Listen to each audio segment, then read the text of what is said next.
Halo, selamat pagi.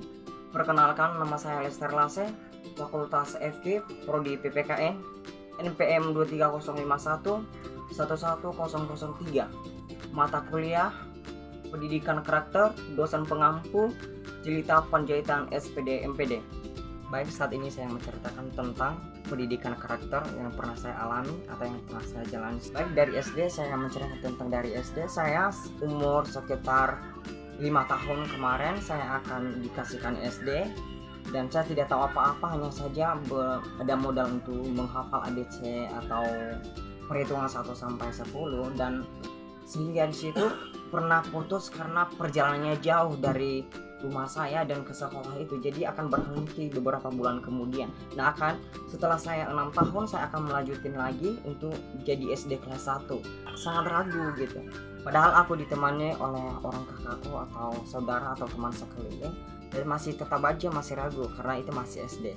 Nah, setelah aku SD naik kelas ke 2 sampai 3, naik sekolah dengan sendiri tanpa ragu, walaupun ada rasa takut karena perjalanan sekolah dari rumah saya ke sekolah itu lumayan jauh, sekitar 6 km. Perjalanan itu yang saya ingat pernah saya menangis karena sendiri di dalam perjalanan itu. Aku tetap ikut sekolah gitu, maksudnya aku tetap ikut sekolah walaupun pas sampai nanti akhirnya jumpa sama kawan dan rasa ketakutan dan kesedihan tadi itu hilang. Dan tingkat ke kelas 4 atau naik kelas 4 aku sampai kelas 6 udah bisa berjalan sendiri, atau dari kelas 4 itu ke kelas 6 itu saya dipindahkan sekolah karena orang kakak saya itu, karena di sekolah kami itu cuman batas kelas 1 sampai kelas 6 bersama orang kakak saya. Nah, setelah orang kakak saya dipindahkan karena di sekolah itu hanya batas kelas 1 sampai kelas 6. Kalau SMP itu nggak ada di sekolah itu, cuman khusus SD saja. Jadi karena saya kawanin atau nemani orang kakakku untuk dalam perjalanan, karena perjalanannya makin jauh juga, jadi saya otomatis dipindahkan karena orang kakak saya pindah sekolah ke tingkat SMP. Saya juga otomatis dipindahkan sekolah dari kelas 3 ke kelas 6. Nah, saya pindah di situ.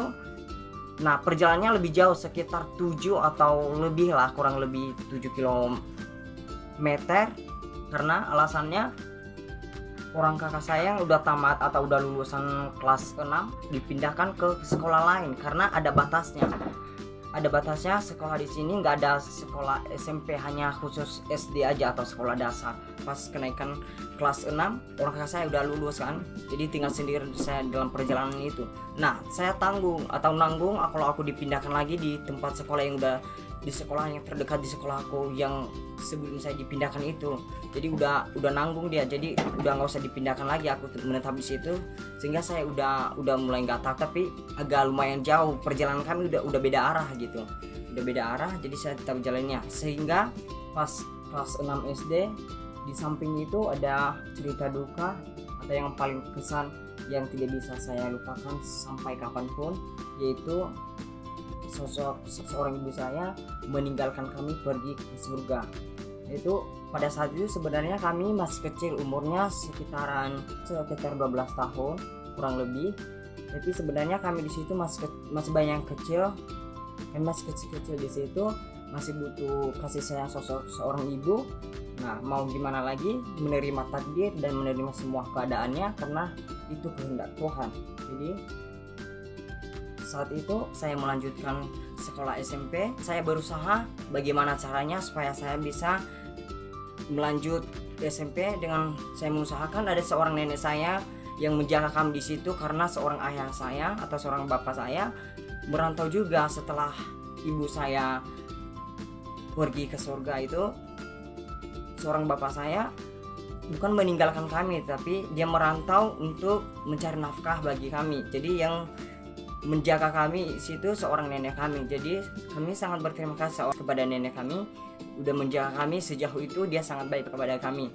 Nah, sebenarnya pas SMP itu orang nenek saya menjaga kami karena kami ini 2 rumah, tapi jaraknya agak jauh. Tapi yang di rumah nenekku itu saya yang tempatkan. Saya pada waktu itu cuman saya sendiri di rumah itu, walaupun ada tetangga di sebelah kami, tapi di rumah atau di isi rumah itu hanya saya sendiri, dikarenakan seorang nenek saya menjaga orang adik saya yang masih kecil di rumah yang satunya. Pas tingkat ke SMK, saya pernah berpikir udah berhenti, nggak usah lagi sekolah. Di sisi itu saya berpikir saya harus melanjutkan SMK. Semua kebutuhan dan perlengkapan saya itu kiriman dari orang bapak, karena orang tua saya mendukung kalau aku sekolah lagi. Jadi waktu itu saya kerja sendiri untuk mencukupi sebuah kebutuhan sehari-hari. Pas lulusan SMA atau pamitan, di situ saya meminta uang pamitan atau uang yang diminta dari sekolah atau uang pamitan kami. Nah, di samping itu pas pamitan itu mengadakan acara pamitan kami di sekolah kami, di situ mengundang orang tua dan saya nggak ada yang bisa dapetin karena orang tua saya atau orang bapak saya itu udah pergi merantau, jadi nggak ada yang dapingin. Sebenarnya itu rasanya sedih. Sebenarnya ada yang dapingin atau yang mewakili orang tua saya itu karena perjalanannya lumayan jauh, jadi nggak ada lagi, cuman saya sendiri yang datang. Pas tamat SMK, saya berniat untuk melanjutkan kuliah tanpa berharap dana dari orang tua. Dengan itu saya mengambil alih untuk menganggur 1 tahun tidak kuliah tapi kerja selama 1 tahun. Nah, setelah 1 tahun saya berniat untuk melanjutkan kuliah di Universitas Dharma Agung. Nah, sampai saat ini saya kuliah sambil kerja. Nah, harapan saya dari orang tua, yang saya banggakan dari keluarga dan orang tua saya selalu mendukung aku. Dengan harapan saya cuma doa dari keluarga dan orang tua saya. Hingga sampai sekarang itu sebuah anugerah dan berkat Tuhan kepada saya. Dan sekarang saya sudah semester 4, puji Tuhan, semoga kedepannya lebih baik lagi dan saya lebih giat belajar, dan harapan saya untuk kedepannya lebih baik dari sebelumnya. Dan saya minta kepada semua keluarga saya atau saudara saya untuk mensupport dan serta restu doanya. Sekian dan terima kasih. Saya membuat video ini dengan semangat dan sepenuh hati. Mungkin banyak kata-kata yang kurang baik dan banyak kesalahan atau kesilapan, mohon untuk dimaklumi. Sekian dan terima kasih.